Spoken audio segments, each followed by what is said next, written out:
Remue ménage. Remue ménage.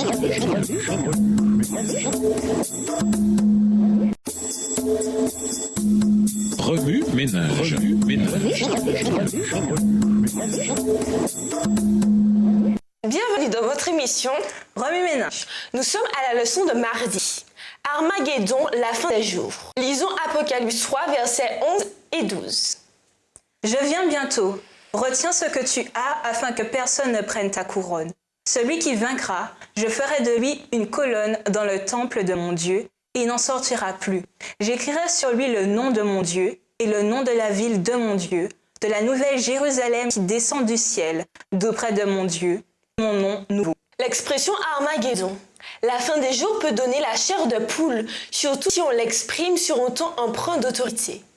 Si Armageddon, la fin des jours, faisait la une des nouvelles, ou si notre pasteur commençait à proclamer qu'Armageddon était maintenant sur nous, nous ne serions pas exempts d'avoir peur, une réaction parfaitement naturelle. Après une année 2017 difficile, beaucoup espéraient que les choses iraient mieux. Mais que voyons-nous autour de nous? Une discorde plus grande entre les peuples, des complications plus profondes dans la société, une anxiété sociale croissante et même la peur. Cette atmosphère socio-culturelle a imprégné presque tous les secteurs de notre vie. La politique, le climat et les catastrophes naturelles, les marchés financiers, la religion, etc.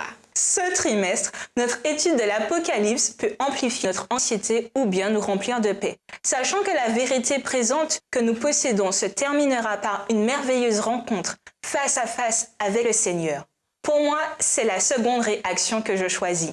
Armageddon, voilà un mot fort intimidant. Puisse-t-il ne pas être une pierre d'achoppement sur le plan émotionnel? En 1998, Hollywood a produit un film auquel elle a donné un titre sinistre. Armageddon, ce film raconte une histoire fictive. Un astéroïde gigantesque doit frapper la Terre, détruisant et tuant toute vie. On dirait la fin de la vision de Nebuchadnezzar dans Daniel 2, lorsque la pierre frappe les pieds de la statue. Le héros de ce long métrage se rend sur l'astéroïde à bord de navette spatiale futuriste et sauve le monde en faisant exploser cet immense rocher avant qu'il n'entre en collision avec la Terre. Depuis le tournage de ce film, de nombreux autres films et des shows télévisés ont été créés par Hollywood et ont fondé leur intrigue sur le thème des événements de la fin du monde.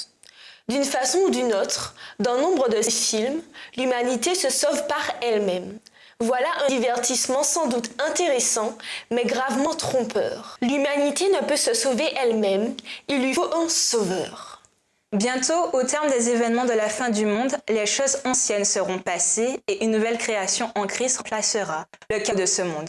Une lecture approfondie de l'Apocalypse révèle que c'est Christ qui est la réponse et non l'homme. Bien que notre monde assiste à une grande lutte à la fin des temps, l'histoire se termine par le salut des rachetés.